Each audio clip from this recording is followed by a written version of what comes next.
Les lémuriens figurent parmi les espèces animales endémiques et emblématiques de Madagascar. Or, aujourd'hui, plus de 94% des lémuriens sont menacés d'extinction, et en particulier les maquis, ou lémur kata. Matetika ny pihaza dia mamono ny reniny maky mba atao hohanina ary mihaza ihany koa ireo zanany mba ho biby fiompy varotana ho an'ny olona. Nefa ny lalàna dia tena mandrara tanteraka ny fananana maky any an-trano. Face à cette situation, l'ONG Rénial a créé en 2011 le Lemur Rescue Center, qui est un centre de soins, de réhabilitation et de protection des maquis. Il se situe à 27 km au nord de Tuléar, à la sortie du village de Manguil. Le Lemur Rescue Center ou LRC accueille les maquis saisis par les services des eaux et forêts, mais aussi les lémuriens donnés spontanément par des particuliers. Moi je suis de l'association Caméléon. Quand on a ouvert l'association, on nous a amené plein d'animaux, toutes sortes d'animaux. On nous a amené un maquis et nous, on a eu peur qu'il fasse du mal au maquis si on ne le prend pas. Alors on l'a pris en protection avec nous. Après, au bout d'1 an et demi, il commençait à être agressif et il y avait trop de problèmes. Et de toute façon, c'est un animal qui a besoin d'être avec une tribu, avec ses congénères. C'est un animal qui ne vit pas tout seul, qui vit en tribu. Donc on est ravis que vous ayez donc fait la danse spontanée, parce que c'est vraiment ce qu'il faut faire.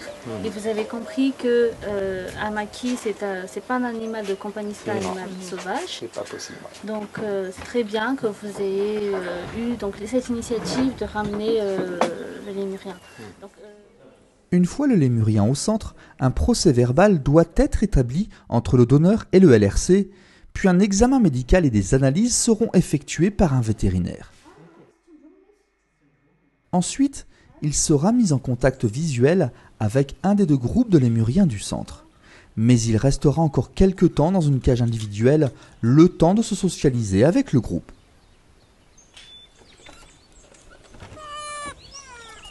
Un lémurien est un animal qui vit dans un groupe de 15 à 20 individus, dont une seule des femelles du groupe est la femelle dominante.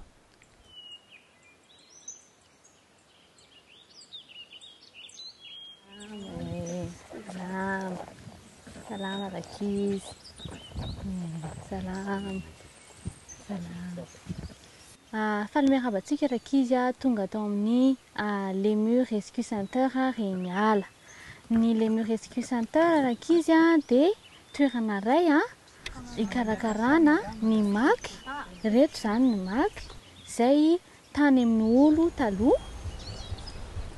Fa manino maky mipetraka aty anaty kazo fa tsy mipetraka an'ala? Satria ny maky tena tokony mipetraka anaty ala. Saingy ny maky izay nompian'olo dia tsy maintsy karakaraina anatina centre tahaka an'izao alohany ametrahana azy anaty ala. Satria nahoana raha tonga dia ataontsika anaty ala izy dia maty, satria efa tsy zatra nipetraka tany anaty ala intsony. Ny fiara-miasanay amin'ny vétérinaire izay manao ny fitsidiana anay matetika ho fanaraha-maso ny fahasalaman'ireo maky tsirairay ireo.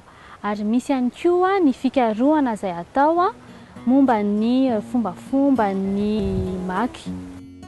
Manino maky tsy mila dokotera fa anaty ala dia manino maky raha ty mila dokotera? Ilana dokotera zany ny maky amin'ny toerana ohatr'izao satria efa ompina izy aty. Fa raha ny anaty ala izy zany tsy ompiana fa mamelo tena. Dia izy no mitady sy besoin ilainy mahavelona azy any anaty ala any. Régulièrement, le LRC organise avec ses soigneurs des relâchés ponctuels dans la réserve. Ainsi, les lémuriens sont en semi-liberté, ce qui leur permet de se réadapter petit à petit à la vie sauvage. Dia ato zany no toerana izarana tsikelikely an'ilay maky mba ho zatra iaina anaty ala dia afaka aboaka amin'izay anaty ala rehefa elaela. Manino maky ty mivezivezy tahaka an'io? Satria hita mipetraka tany anaty tany manolo tany ny hihinana siramamy mare, ka ny maky tsy mahazo mihinana siramamy, manao an'io paozy mivezivezy tahaka an'io. Taonay ato amin'ny LRC dia mba hiezaka hanampy azy tsy hanao an'io fombafomban'io. Dia hono arakizy, inona ny zavatra hoan'ny maky? Dia zavatra han'ny maky dia ravikazo. Zaho henany io maka karabo, fa le karabo tena tiany maky be. Izay angalako anazy. Safety tsy mamonina hazo fa izy ta maka hognan'ny maky. Dia inona koa ny zavatra hoan'ny maky? Zavatra han'ny maky dia voankazo sy bibibiby malinidiniky. Tena marina, mihinana voankazo, mihinana ravikazo, dia mihinana biby madinidinika. Ka ato anatin'ny centre de soins ho an'ny maky na ny Lemur Rescue Center dia ezahana zany mena sakafo tahaka ny hoan'ny anaty ala ny maky.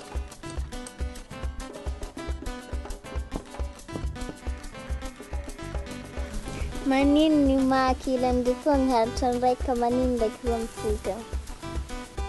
Ny maky ato mbo mitoka satria vao tonga, dia tsy tonga dia azo afangaro amin'ny namany, fa atao tsikelikely zany izay mifanenty aloha rozy, mifanenty amin'ny grillage tahaka an'ity, mifanenty matetika eo dia afaka afangaro tsikelikely amin'ny namany amin'izay.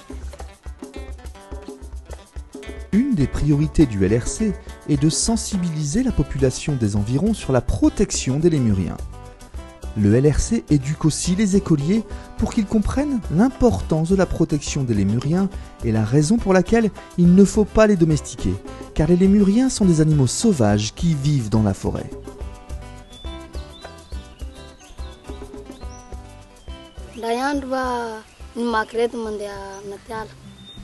Izay ny tena tanjona farany ny LRC, mamoaka ny maky anaty ala.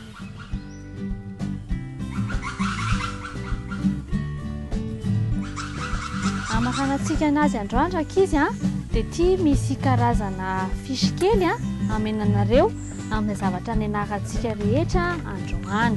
Ato anatin'ity misy ny hoe ny tsy azo atao amin'ny maky sy ny tokony atao amin'ny maky.